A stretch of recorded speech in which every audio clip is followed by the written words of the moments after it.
Hi friends, welcome back to A V Shetty channel. ಇವತ್ತು ನಾನು HRMS 2.0 app ಬಗ್ಗೆ ತಿಳಿಸೋಕೆ ಇಷ್ಟಪಡ್ತಿದ್ದೀನಿ.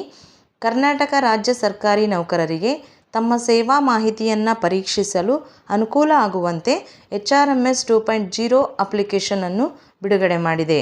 ಇದನ್ನು ಬಳಸಿ ಎಲ್ಲ ನೌಕರರು ತಮ್ಮ KJID, LIC, GPF, FA, EL ಈ ಥರ ಮುಂತಾದ ಮಾಹಿತಿಯನ್ನು ತಿಳಿದುಕೊಳ್ಬೋದಾಗಿದೆ.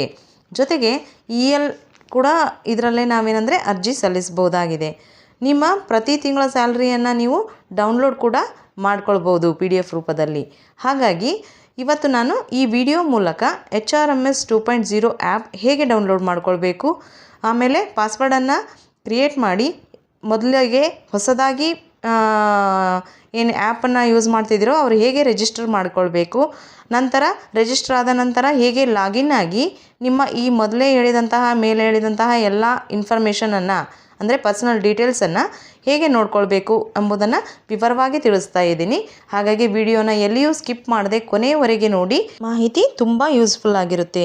ಜೊತೆಗೆ ಇನ್ನು ಯಾರ್ಯಾರು ಎ ವಿ ಶೆಟ್ಟಿ ಚಾನಲನ್ನು ಸಬ್ಸ್ಕ್ರೈಬ್ ಆಗದೆ ನೋಡ್ತಿದ್ದೀರೋ ಅವರೆಲ್ಲ ಇಂತಹ ಎಜುಕೇಷನ್ ರಿಲೇಟೆಡ್ ಇನ್ಫಾರ್ಮೇಷನ್ ನಿಮ್ಮ ಫೋನ್ಗೆ ಪಡೆಯೋಕ್ಕೆ ಈ ಕೂಡಲೇ ಚಾನಲ್ನ ಸಬ್ಸ್ಕ್ರೈಬ್ ಮಾಡಿ, ಜೊತೆಗೆ ಮಾಹಿತಿ ಇಷ್ಟ ಆದರೆ ಲೈಕ್ ಕೂಡ ಕೊಡಿ ಅಂತ ಹೇಳ್ತಾ ಒಂದು ಲೈಕ್ನೊಂದಿಗೆ ಈ ವಿಡಿಯೋನ ಸ್ಟಾರ್ಟ್ ಮಾಡೋಣ.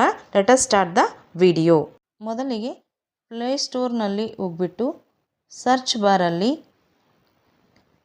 HRMS 2.0 ಅಂತ ಟೈಪ್ ಮಾಡಿ ಸರ್ಚ್ ಕೊಡಿ.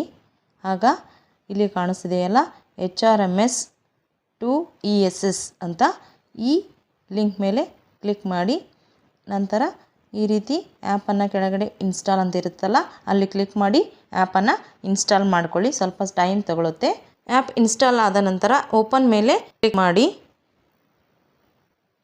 ಆಗ ಈ ರೀತಿ allow ESS to send your notification ಅಂತ ಕೆಲವೊಂದಿಷ್ಟು ಪರ್ಮಿಷನ್ಸ್ ಕೇಳುತ್ತೆ. ಆಲೋ ಮೇಲೆ ಕ್ಲಿಕ್ ಮಾಡಿ. ನಂತರ ಇದು ನೀವು ESSಗೆ HRMS 2.0 ESS ಅಂದರೆ ಎಂಪ್ಲಾಯೀಸ್ ಸೆಲ್ಫ್ ಸರ್ವಿಸ್ ಆ ಪೋರ್ಟಲ್ನ ಮೇನ್ ಪೇಜ್ಗೆ ಬಂದಿದ್ದೀರಿ. ನೀವು ಹೊಸದಾಗಿ ಈ ಆ್ಯಪ್ನ ಯೂಸ್ ಮಾಡ್ತಿದ್ದೀರಿ ಅಂತಂದರೆ ಮೊದಲನೇದಾಗಿ ನೀವು ರಿಜಿಸ್ಟರ್ ಮಾಡ್ಕೊಳ್ಬೇಕಾಗುತ್ತೆ. ಸೊ ಇಲ್ಲಿ ಹೊಸ ಬಳಕೆದಾರರಾಗಿ ನೋಂದಾಯಿಸಿ ಅಂತಿದೆ ನೋಡಿ. ನೀವು ಕೆಲವೊಬ್ಬರಿಗೆ ಇದು ಹಾಕಿದಾಗ ಕನ್ನಡದಲ್ಲಿ ಬರುತ್ತೆ, ಕೆಲವೊಬ್ಬರಿಗೆ ಇಂಗ್ಲೀಷ್ನಲ್ಲಿ ಬರುತ್ತೆ. ನಿಮಗೆ ಲ್ಯಾಂಗ್ವೇಜ್ ಚೇಂಜ್ ಮಾಡ್ಕೊಳ್ಬೇಕಂದ್ರೆ ಇಲ್ಲಿ ಭಾಷೆಯನ್ನು ಬದಲಾಯಿಸಿ ಅಂತ ಇದೆಯಲ್ಲ ಈ ಮಾರ್ಕ್ ಮೇಲೆ ಕ್ಲಿಕ್ ಮಾಡಿ ಕನ್ನಡ ಇದ್ದದನ್ನು ಇಂಗ್ಲೀಷ್ಗೆ ಚೇಂಜ್ ಮಾಡ್ಕೋಬೋದು. ನಂತರ ಈಗ ರಿಜಿಸ್ಟರ್ ಆ್ಯಸ್ ನ್ಯೂ ಯೂಸರ್ ಅಂತಿದೆಯಲ್ಲ ಅದರ ಮೇಲೆ ಕ್ಲಿಕ್ ಮಾಡಿ. ಇಲ್ಲಿ ನೀವೇನಂತಂದರೆ ಎಂಟರ್ ಯುವರ್ KJID ನಂಬರ್ ಅಂದರೆ ನಿಮ್ಮ KJID ನಂಬರ್, ಪ್ರಥಮ KJID ನಂಬರನ್ನು ನೀವು ಇಲ್ಲಿ ಹಾಕಬೇಕಾಗುತ್ತೆ. ನಂತರ ಇಲ್ಲಿ ಪಕ್ಕದಲ್ಲಿರುವಂತಹ ಕ್ಯಾಪ್ಚಾವನ್ನು ಆ್ಯಸ್ ಇಟ್ ಈಸ್ ಹಾಕಿ ನೆಕ್ಸ್ಟ್ ಮೇಲೆ ಕ್ಲಿಕ್ ಮಾಡಿ. ನಾನಿಲ್ಲಿ ನನ್ನ KJID ನಂಬರ್ ಮತ್ತು ಈ ಕ್ಯಾಪ್ಚಾವನ್ನು ಹಾಕಿಬಿಟ್ಟು ನೆಕ್ಸ್ಟ್ ಮೇಲೆ ಕ್ಲಿಕ್ ಮಾಡಿದ್ದೀನಿ. ಆಗ HRMSಗೆ ಲಿಂಕ್ ಇರುವಂತಹ ಇಲ್ಲಿ ಡಿಸ್ಪ್ಲೇ ಆಗ್ತಿದೆಯಲ್ಲ ಕೊನೆ ನಂಬರ್, ಆ ನಂಬರ್ಗೆ OTP ಹೋಗಿರುತ್ತೆ. ಅದು 6 ಡಿಜಿಟ್ OTP ಆಗಿರುತ್ತೆ. ಆ 6 ಡಿಜಿಟ್ OTPಯನ್ನು ಅಲ್ಲಿ ಕೊಟ್ಟಿರುವಂತಹ ಬಾಕ್ಸ್ಗಳಲ್ಲಿ ಹಾಕಿ ಕೆಳಗೆ ಇರುವಂತಹ ಸಬ್ಮಿಟನ್ನು ಕ್ಲಿಕ್ ಮಾಡಿ. ಆಗ OTP ವೆರಿಫೈಡ್ ಸಕ್ಸಸ್ಫುಲಿ ಅಂತೇಳಿ ಹೊಸ ಪಾಸ್ವರ್ಡನ್ನು ಸೃಜಿಸಲು ಈ ರೀತಿ ನಿಮಗೆ ಆಪ್ಷನ್ ಓಪನ್ ಆಗುತ್ತೆ. ಇಲ್ಲಿ ನೀವು capital letters, small letters, totally 8 to 16 letters ಇರುವಂತಹ ಮತ್ತು ಸ್ಪೆಷಲ್ ಕ್ಯಾರೆಕ್ಟರನ್ನು ಒಂದಾದರೂ ಒಳಗೊಂಡಿರುವಂತಹ ಸ್ಟ್ರಾಂಗ್ ಪಾಸ್ವರ್ಡನ್ನು ನಮೂದಿಸಬೇಕು. ಅಲ್ಲಿ ಐ ಆಪ್ಷನ್ ಇದೆಯಲ್ಲ ಪಕ್ಕದಲ್ಲಿ, ಆ ಐ ಆಪ್ಷನನ್ನು ಟಚ್ ಮಾಡಿದಾಗ ನೀವು ಬರೆದಿರುವಂಥ ಲೆಟರ್ಸ್ ನಿಮಗೆ ಡಿಸ್ಪ್ಲೇ ಆಗ್ತವೆ. ಸೊ ನಿಮ್ಮ ಯಾವುದಾದ್ರೂ ಒಂದು ಪಾಸ್ವರ್ಡನ್ನು ಟೈಪ್ ಮಾಡಿಬಿಟ್ಟು ಕೆಳಗಡೆ ಕೂಡ ಪಾಸ್ವರ್ಡನ್ನು ಮತ್ತೊಂದು ಸಲ ಟೈಪ್ ಮಾಡಿ ಸಬ್ಮಿಟ್ ಮೇಲೆ ಕ್ಲಿಕ್ ಮಾಡಿ. ಆಗ ರಿಜಿಸ್ಟರ್ಡ್ ಸಕ್ಸಸ್ಫುಲಿ ಅಂತ ಡಿಸ್ಪ್ಲೇ ಆಗುತ್ತೆ. ಕೆಳಗಡೆ ಇರುವಂತಹ ಡನ್ ಮೇಲೆ ಕ್ಲಿಕ್ ಮಾಡಿ. ಈಗ ನೀವು ಲಾಗಿನ್ ಆಗಲು ಲಾಗಿನ್ ಖಾತೆ ಅಂದರೆ KJID ನಂಬರನ್ನು ಹಾಕಿಬಿಟ್ಟು ನೆಕ್ಸ್ಟ್ ಕೆಳಗಡೆ ಪಾಸ್ವರ್ಡನ್ನು ನೀವು ಈಗ ಕ್ರಿಯೇಟ್ ಮಾಡಿರ್ತೀರಲ್ಲ ಅದನ್ನು ಹಾಕಿಬಿಟ್ಟು ಪಕ್ಕದಲ್ಲಿರುವಂತಹ ಕ್ಯಾಪ್ಚಾವನ್ನು ಆ್ಯಸ್ ಇಟ್ ಈಸ್ ಟೈಪ್ ಮಾಡಿ ಮುಂದೆ ಮೇಲೆ ಕ್ಲಿಕ್ ಮಾಡಿ. ನಾನೀಗ ನನ್ನ KJID ನಂಬರ್ ಮತ್ತು ಪಾಸ್ವರ್ಡ್ ಹಾಕಿಬಿಟ್ಟು ನೆಕ್ಸ್ಟ್ ಮೇಲೆ ಕ್ಯಾಪ್ಚಾವನ್ನು ಹಾಕಿ ನೆಕ್ಸ್ಟ್ ಮೇಲೆ ಕ್ಲಿಕ್ ಮಾಡಿದ್ದೀನಿ. ಆಗ OTP send to your registered mobile number ಅಂತ ಮತ್ತೊಂದು 6 ಡಿಜಿಟ್ OTP ಬರುತ್ತೆ. ಅದನ್ನು ಈ ಚೆಕ್ ಬಾಕ್ಸ್ನಲ್ಲಿ ಹಾಕಿ ಸಬ್ಮಿಟ್ ಮೇಲೆ ಕ್ಲಿಕ್ ಮಾಡಿ.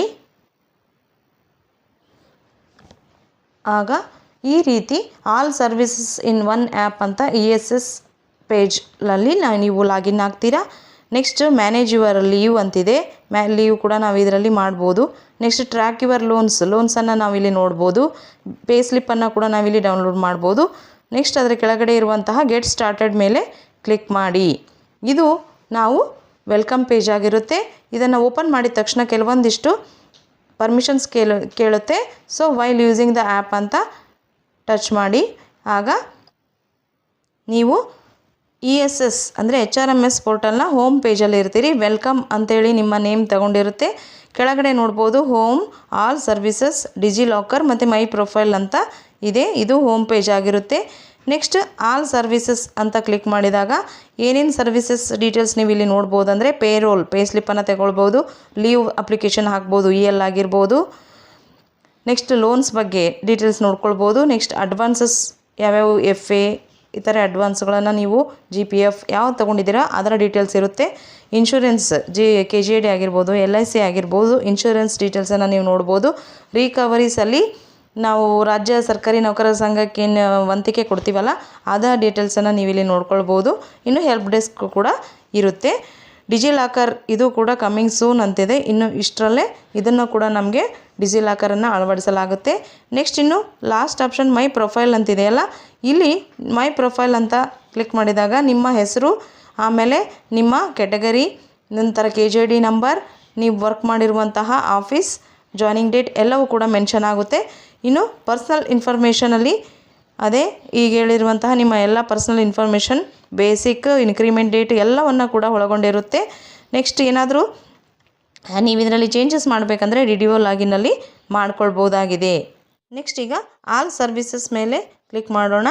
ಸೊ ಆಲ್ ಸರ್ವಿಸಸಲ್ಲಿ ಇವು ಇದ್ದು ಎಲ್ಲಷ್ಟು ನಾವು ಹೋಮ್ ಪೇಜ್ಗೆ ತೊಗೊಳ್ಬೇಕಂದ್ರೆ ನೀವು ಇಲ್ಲಿ ಹಾರ್ಟ್ ಸಿಂಬಲ್ ಇದೆಯಲ್ಲ ಅದನ್ನು ಲೈಕ್ ಮಾಡ್ಕೊಳ್ಳಿ. ಅಂದರೆ ನೀವು ಯಾವ ಲೈಕ್ ಮಾಡಿರ್ತೀರೋ, ಜಾಸ್ತಿ ಯೂಸ್ ಮಾಡಿರ್ತೀರೋ ಆ ಲೈಕ್ಡ್ ಏನು ಸರ್ವಿಸಸ್ ಇರ್ತಾವಲ್ಲ ಅವು ಹೋಮ್ ಪೇಜಲ್ಲಿ ಬರ್ತವೆ. ಈಗ ಹೋಮ್ ಮೇಲೆ ಕ್ಲಿಕ್ ಮಾಡಿ ನೋಡಿ, ನೀವು ಸರ್ವಿಸಸ್ ಎಲ್ಲ ಇಲ್ಲೇ ಡಿಸ್ಪ್ಲೇ ಆಗುತ್ತೆ. ಇಲ್ಲ ಅಂತಂದರೆ ಇಲ್ಲಿ ವ್ಯೂ ಆಲ್ ಅಂತಿದೆಯಲ್ಲ ಅದರ ಮೇಲೆ ಕ್ಲಿಕ್ ಮಾಡಿದಾಗ ಸರ್ವಿಸಸ್ ಡಿಸ್ಪ್ಲೇ ಆಗ್ತಿತ್ತು. ಈಗ ನಾವು ಈ ಸರ್ವಿಸಸಲ್ಲಿ ಪೇರೋಲ್ ಅನ್ನೋದನ್ನು ನೋಡೋಣ.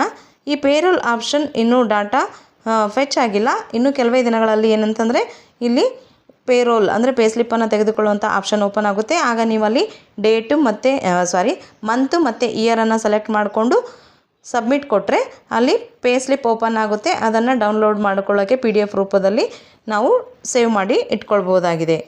ನೆಕ್ಸ್ಟ್ ಇನ್ನು ಸೆಕೆಂಡ್ ಆಪ್ಷನ್ ಲೀವ್ ಮೇಲೆ ಕ್ಲಿಕ್ ಮಾಡಿದಾಗ ಇಲ್ಲಿ ಇನ್ನೂ ಅಪ್ಡೇಟ್ ಆಗೋದ್ರ ಸಂದರ್ಭದಲ್ಲಿರೋದ್ರಿಂದ ಅರ್ನ್ಡ್ ಲೀವ್ ಮತ್ತು ಆಫ್ ಲೀವ್ HPL ಏನಿದೆಯಲ್ಲ ಆ ಡಿಸ್ಪ್ಲೇ ಇಲ್ಲೇ ಆಗುತ್ತೆ ಎಷ್ಟೆಷ್ಟಿದಾವೆ ಅಂತ. ಇನ್ನು ವರ್ಕ್ ಪ್ರೊಸೆಸಿಂಗ್ ಇರೋದ್ರಿಂದ 0 ಅಂತ ತೋರಿಸ್ತಿದೆ. ಬಟ್ ಪ್ರೊಸೆಸಿಂಗ್ ಎಲ್ಲ ಕಂಪ್ಲೀಟ್ ಆದ ನಂತರ ಈ EL ಕೆಳಗಡೆ 0 ಇದ್ದಲ್ಲಿ ನಿಮ್ಮ EL ಎಷ್ಟಿದಾವೋ ಅದು ಡಿಸ್ಪ್ಲೇ ಆಗುತ್ತೆ. HPL ಕೂಡ ಅಷ್ಟೇ. ಒಂದು ವೇಳೆ ಏನಾದರೂ ಹೆಚ್ಚು ಕಡಿಮೆ ಅನಿಸಿದಾಗ ನೀವು DDO ಲಾಗಿನಲ್ಲಿ ಚೇಂಜ್ ಮಾಡಿಸ್ಬೋದು ಅಥವಾ ಮಾಹಿತಿಯನ್ನು ತಿಳ್ಕೊಬೋದು ಅಲ್ಲಿ ಹೋಗ್ಬಿಟ್ಟು. Next request for leave encashment ಅಂದರೆ ನೀವು EL ಬಿಲ್ ಏನಾದರೂ ಎನ್ಕ್ಯಾಶ್ಮೆಂಟ್ ಮಾಡ್ಕೊತಿದ್ರಿ ಅಂತಂದರೆ ಅಲ್ಲಿ ಕ್ಲಿಕ್ ಮಾಡಿ ಅಪ್ಲೈ ಫಾರ್ ಲೀವ್ ಎನ್ಕ್ಯಾಶ್ಮೆಂಟ್ ಅಂತಿದೆ. ನಾವು ಇಲ್ಲೇ ಅಪ್ಲೈ ಮಾಡ್ಬೋದಾಗಿದೆ. ಎಂಪ್ಲಾಯ್ ಡೀಟೇಲ್ಸ್ ಇಲ್ಲಿರುತ್ತೆ. ನೆಕ್ಸ್ಟ್ ಇನ್ನು ಬ್ಲ್ಯಾಕ್ ಪೀರಿಯಡನ್ನು ಸೆಲೆಕ್ಟ್ ಮಾಡ್ಕೊಳ್ಬೇಕು. ಕರೆಂಟ್ ಬ್ಲಾಕಾ ಪ್ರೀವಿಯಸ್ ಬ್ಲಾಕಾ ಅಂಥೇಳಿ ಸರೆಂಡರ್ ಡೇಟ್ ಅದನ್ನು ಸೆಲೆಕ್ಟ್ ಮಾಡ್ಕೊಂಡ್ಬಿಟ್ಟು ನಂಬರ್ ಆಫ್ ಡೇಸ್ ಎನ್ಕ್ಯಾಶ್ಮೆಂಟ್ ಎಷ್ಟು ದಿನದ್ದು ನೀವು ಎನ್ಕ್ಯಾಶ್ಮೆಂಟ್ ಮಾಡ್ಕೊಳ್ತಿದ್ದೀರಾ ಮತ್ತು ರಿಮಾರ್ಕ್ಸನ್ನು ಬರೆದ್ಬಿಟ್ಟು ಸಬ್ಮಿಟ್ ಅಪ್ಲಿಕೇಶನ್ ಕೊಟ್ಟರೆ DDO ಲಾಗಿನಲ್ಲಿ ಅದು ಅಕ್ಸೆಪ್ಟ್ ಮಾಡಿಕೊಂಡು ನಿಮಗೆ EL ಎನ್ಕ್ಯಾಶ್ಮೆಂಟ್ ಕೂಡ ಆನ್ಲೈನ್ ಥ್ರೂನೇ ಮಾಡ್ತಾರೆ. ನೆಕ್ಸ್ಟ್ ಇನ್ನು ಲೋನ್ಸಲ್ಲಿ ಬಂದಾಗ ಇಲ್ಲಿ ಆ್ಯಕ್ಟಿವ್ ಲೋನ್ಸ್ ಮತ್ತು ಕ್ಲೋಸ್ಡ್ ಲೋನ್ಸ್ ಅಂತ 2 ಡೀಟೇಲ್ಸ್ ಇದೆ. ಆ್ಯಕ್ಟಿವ್ ಲೋನ್ಸಲ್ಲಿ ಸದ್ಯ ಚಾಲನೆಯಲ್ಲಿ ಇರುವಂತಹ ಲೋನ್ಸ್ ಡಿಸ್ಪ್ಲೇ ಆಗುತ್ತೆ. ನೋಡಿ ಇಲ್ಲಿ ನೀವು KGD, ನಾನು ಈಗ KGD ಲೋನ್ ತೊಗೊಂಡಿದ್ದೀನಿ, ಅದನ್ನು ನಮಗಿಲ್ಲಿ ಡಿಸ್ಪ್ಲೇ ಆಗಿರುತ್ತೆ. ನೆಕ್ಸ್ಟ್ ಇನ್ನು ಕ್ಲೋಸ್ಡ್ ಲೋನ್ಸಲ್ಲಿ ಕಂಪ್ಲೀಟಾಗಿ ಕ್ಲೋಸ್ ಆಗಿರುವಂತಹ ಲೋನ್ಸ್ ಯಾವುದಾದ್ರೂ ಇದ್ದರೆ ಅದು ಕೂಡ ಮಾಹಿತಿ ತೋರಿಸುತ್ತೆ. ನೆಕ್ಸ್ಟ್ ಇನ್ನು ಬ್ಯಾಕ್ ಹೋಗಿ ಅಡ್ವಾನ್ಸಸ್ಸನ್ನು ನೋಡಬೇಕಾದ್ರೆ ಅಡ್ವಾನ್ಸಸ್ಸಲ್ಲಿ ಆ್ಯಕ್ಟಿವ್ ಅಡ್ವಾನ್ಸಸ್, ಕ್ಲೋಸ್ಡ್ ಅಡ್ವಾನ್ಸಸ್ ಮತ್ತು ಅಡ್ವಾನ್ಸಸ್ ಅಪ್ಲಿಕೇಶನ್ ನಾವೇನಾದರೂ ಹಾಕಿದರೆ ಅದನ್ನು ಕೂಡ ಇಲ್ಲಿ ತೋರಿಸುತ್ತೆ. ಆ್ಯಕ್ಟಿವ್ ಅಡ್ವಾನ್ಸಸ್ಸನ್ನು ಓಪನ್ ಮಾಡಿದಾಗ ನೋಡಿ ನನ್ನ FA ರನ್ನಿಂಗಲ್ಲಿದೆ. ಸೊ ಅದು ಕೂಡ ಡೀಟೇಲ್ಸ್ ಇಲ್ಲಿ ಯಾವಾಗ ತೊಗೊಂಡಿದ್ದೀವೋ, ಎಷ್ಟು ಕಂತು, ಮಂತ್ಲಿ ಪೇಮೆಂಟ್ ಎಷ್ಟು ಮಾಡಬೇಕು ನಾವು ಅನ್ನೋದು, ಸ್ಯಾಂಕ್ಷನ್ ಡೇಟು ಎಲ್ಲವನ್ನು ಇಲ್ಲಿ ತೋರಿಸುತ್ತೆ. ನೆಕ್ಸ್ಟ್ ಕ್ಲೋಸ್ಡ್ ಅಡ್ವಾನ್ಸಸ್ಸಲ್ಲಿ ಈವರೆಗೆ ನಾನು ಏನು ಎಫ್ ಎ ತೊಗೊಂಡಿದ್ದೀನಲ್ಲ ಆ ಎಲ್ಲ ಎಫ್ ಎಗಳ ಡೇಟ್, ಸ್ಯಾಂಕ್ಷನ್ಡ್ ಅಮೌಂಟು, ಆಮೇಲೆ ಮಂತ್ಲಿ ಇನ್ಸ್ಟಾಲ್ಮೆಂಟ್ ಎಲ್ಲ ಡಿಸ್ಪ್ಲೇ ಆಗಿರುತ್ತೆ ಫ್ರೆಂಡ್ಸ್. ನೆಕ್ಸ್ಟ್ ಇನ್ನು ಅಡ್ವಾನ್ಸ್ ಅಪ್ಲಿಕೇಶನ್ ಏನಾದರೂ ನಾವು ಹಾಕಬೇಕಂದ್ರೆ ಕೆಳಗಡೆ ಆ್ಯಡ್ ನ್ಯೂ ಅಪ್ಲಿಕೇಶನ್ ಅಂತಿದೆಯಲ್ಲ, ಇಲ್ಲೇ ನಾವು ಅಪ್ಲಿಕೇಶನನ್ನು ಹಾಕ್ಬೋದಾಗಿದೆ. ಸದ್ಯ ನಂದು ಇನ್ನೂ ರನ್ನಿಂಗಲ್ಲಿರೋದ್ರಿಂದ ಎಲಿಜಿಬಿಲಿಟಿ ನೋ ಅಂತ ತೋರಿಸ್ತಾ ಇದೆ. ನೀವು ಏನಾದರೂ ಎಫ್ ಎ ಎಲ್ಲ ಕ್ಲಿಯರ್ ಆಗಿತ್ತು ನಿಮ್ಮದು ಅಂದರೆ ನೀವು ಮತ್ತೆ ಅಪ್ಲೈ ಮಾಡಲು ಎಲಿಜಿಬಲ್ ಆಗಿರ್ತೀರಿ, ಇಲ್ಲಿಂದನೇ ಅಪ್ಲೈ ಮಾಡ್ಬೋದಾಗಿದೆ. ನೆಕ್ಸ್ಟ್ ಬಂದರೆ ಇನ್ಶೂರೆನ್ಸನ್ನು ಓಪನ್ ಮಾಡೋಣ. ಇನ್ಶೂರೆನ್ಸಲ್ಲಿ ಟೋಟಲ್ ಪ್ರೀಮಿಯಂ ಅಮೌಂಟ್, ಇಲ್ಲಿ ನೋಡಿ ಪರ್ಸನಲ್ ಇನ್ಫಾರ್ಮೇಷನ್ ಪ್ರತಿಯೊಂದಕ್ಕೂ ಇರುತ್ತೆ. ಟೋಟಲ್ ಪ್ರೀಮಿಯಂ ಅಮೌಂಟು ಡಿಸ್ಪ್ಲೇ ಆಗುತ್ತೆ. ಆ ಟೋಟಲ್ ಪ್ರೀಮಿಯಂ ಅಮೌಂಟ್ ಅಂದರೆ ನಿಮ್ಮ ಎಲ್ಲ LIC ಪಾಲಿಸಿ ಆಗಿರ್ಬೋದು, KJD ಎಷ್ಟು ಪಾಲಿಸಿಗಳಿದಾವೋ ಆ ಎಲ್ಲ ಅಮೌಂಟನ್ನು ಟೋಟಲ್ ಆಗಿ ತೋರಿಸುತ್ತೆ. ನೆಕ್ಸ್ಟ್ ಕೆಳಗಡೆ ಆ್ಯಕ್ಟಿವ್ ಇನ್ಶೂರೆನ್ಸ್ ಅಂತಿದೆಯಲ್ಲ, ಅದನ್ನು ಕ್ಲಿಕ್ ಮಾಡಿದಾಗ ಯಾವ್ಯಾವ ಇನ್ಶೂರೆನ್ಸ್ ಎಷ್ಟೆಷ್ಟು ಪ್ರೀಮಿಯಂ ಅಮೌಂಟ್ ಇದೆ ಅಂತ ಅನ್ನೋದನ್ನು ಡೀಟೇಲ್ಸನ್ನು, ಸ್ಟಾರ್ಟ್ ಡೇಟ್ ಮತ್ತು ಎಂಡ್ ಡೇಟ್ ಎಲ್ಲವೂ ಕೂಡ ಇಲ್ಲಿ ಕೆಳಗಡೆ ಡಿಸ್ಪ್ಲೇ ಆಗ್ತವೆ ಫ್ರೆಂಡ್ಸ್. ನೆಕ್ಸ್ಟ್ ಬಂದರೆ ಇನ್ನು ರಿಕವರೀಸಲ್ಲಿ ನಾನು ಆಗಲೇ ಹೇಳಿದ್ನಲ್ಲ, ಕರ್ನಾಟಕ ಸರ್ಕಾರಿ ನೌಕರರ ಸಂಘಕ್ಕೆ ನಾವೇನು 200 ರೂಪಾಯಿ ವಂತಿಕೆಯನ್ನು ಕೊಡ್ತೀವಲ್ಲ, ಅಂತಹ ರಿಕವರೀಸ್, ಲೋಕಲ್ ರಿಕವರೀಸಲ್ಲಿ ಡಿಸ್ಪ್ಲೇ ಆಗ್ತವೆ. ರಿಕವರೀಸಲ್ಲಿ active recoveries, active local recoveries, closed recoveries ಅಂತಿದೆ. ಇಲ್ಲಿವರೆಗೂ ಅಂದರೆ ಈಗ ಸ್ಟಾರ್ಟ್ ಆದ ತಕ್ಷಣ ಈಗ 2.0 ಏನು ಅಪ್ಡೇಟ್ ಆಗಿದೆಯಲ್ಲ, ಅದಾದಮೇಲೆ ನನ್ನ ಸ್ಯಾಲ್ರಿಯಲ್ಲಿ ಇನ್ನೂ ಯಾವುದೂ ರಿಕವರೀಸ್ ಆಗಿಲ್ಲ. ಸೊ ಅದಕ್ಕೋಸ್ಕರ ಆ್ಯಕ್ಟಿವ್ ರಿಕವರೀಸಲ್ಲಿ 0 ತೋರಿಸ್ತಾ ಇದೆ. ಆದರೆ ಈ ಹಿಂದೆ ಏನು ಡಿಡಕ್ಷನ್ ಆಗಿದೆಯಲ್ಲ ಅದು ಕ್ಲೋಸ್ಡ್ ರಿಕವರೀಸಲ್ಲಿ ನೋಡ್ಬೋದು. ನೋಡಿ, ಜೂನ್ 1, 2025ಕ್ಕೆ 200 ರೂಪಾಯಿ ವಂತಿಕೆ ಕಟ್ಟಾಗಿದೆ. ನಂತರ ಜನವರಿಯಲ್ಲಿ ಕಟ್ಟಾಗಿದೆ, ಜೂನಲ್ಲಿ ಎವ್ರಿ ಇಯರ್ 2 ಟೈಮ್ಸ್ ಈ ಲೋಕಲ್ ರಿಕವರೀಸ್ ಏನಾಗಿದೆ ಕಟ್ಟಾಗಿರೋದು ಇಲ್ಲಿ ನಿಮಗೆ ಡಿಸ್ಪ್ಲೇ ಆಗಿರುತ್ತೆ ಫ್ರೆಂಡ್ಸ್. ನಂತರ ಇಲ್ಲಿ ಕೆಳಗಡೆ ನೋಡ್ಬೋದು ನೀವು ಅಪ್ಕಮಿಂಗ್ ಹಾಲಿಡೇ ಯಾವುದಿದೆ ಅನ್ನೋದು ಇಲ್ಲಿ ಡಿಸ್ಪ್ಲೇ ಆಗಿರುತ್ತೆ. ಅಪ್ಕಮಿಂಗ್ ಹಾಲಿಡೇ 15th ಜನವರಿ ಏನಿದೆ ಮಕರ ಸಂಕ್ರಾಂತಿ ಇದೆ ಅಂತ ಇಲ್ಲಿ ಡಿಸ್ಪ್ಲೇ ಆಗಿರುತ್ತೆ. ಸೆಕ್ಯೂರಿಟಿ ಟಿಪ್ಸ್ ಆಗಿ ಕೆಲವೊಂದಿಷ್ಟು ಟಿಪ್ಸನ್ನು ಕೊಟ್ಟಿದ್ದಾರೆ. ಅದೇನೆಂದರೆ OTPಯನ್ನು ಯಾರಿಗೂ ಶೇರ್ ಮಾಡಬೇಡ್ರಿ, ಇಮೇಲ್ ಮತ್ತು ಪ್ರೊಫೈಲನ್ನು ಅಕೌಂಟ್ ಯಾರಿಗೂ ಶೇರ್ ಮಾಡ್ಕೊಳ್ಬೇಡಿ ಅನ್ನುವಂತಹ ಟಿಪ್ಸನ್ನು, ಸೆಕ್ಯೂರಿಟಿ ಟಿಪ್ಸನ್ನು ಇಲ್ಲಿ ಕೊಟ್ಟಿದ್ದಾರೆ ಫ್ರೆಂಡ್ಸ್. ಇದು ಇವತ್ತಿನ ಮಾಹಿತಿಯಾಗಿತ್ತು ಫ್ರೆಂಡ್ಸ್. ಇನ್ನೂ ಆ್ಯಪ್ ಅಪ್ಡೇಟ್ ಪೊಸಿಷನಲ್ಲಿದೆ. ಸೊ ಇನ್ನು ಅಪ್ಡೇಟ್ ಆದ ನಂತರ ಈಗೇನು ಎಲ್ಲ ನೋ ಡಾಟಾ ಫೌಂಡ್ ಅಂತ ಬಂದಿತ್ತಲ್ಲ, ಸ್ಯಾಲ್ರಿ ಸ್ಲಿಪ್ ಆಗಿರ್ಬೋದು, ಆ ಎಲ್ಲ ಡೀಟೇಲ್ಸ್ ಕೂಡ ಮತ್ತೊಂದು ಸಾರಿ ನಾನು ಅಪ್ಡೇಟ್ ಆದ ನಂತರ ಮಾಹಿತಿಯನ್ನು ಮತ್ತೊಂದು ಸಾರಿ ವಿಡಿಯೋ ಮೂಲಕ ತಿಳಿಸೋಕ್ಕೆ ಇಷ್ಟಪಡ್ತೀನಿ. ಈ ವಿಡಿಯೋ ಇಷ್ಟ ಆದರೆ ದಯವಿಟ್ಟು ಚಾನಲನ್ನು ಸಬ್ಸ್ಕ್ರೈಬ್ ಮಾಡಿ, ಲೈಕ್ ಆ್ಯಂಡ್ ಕಮೆಂಟ್ಸ್ ಕೂಡ ಮಾಡಿ ಅಂತ ಹೇಳ್ತಾ ಬಾಯ್ ಫ್ರೆಂಡ್ಸ್.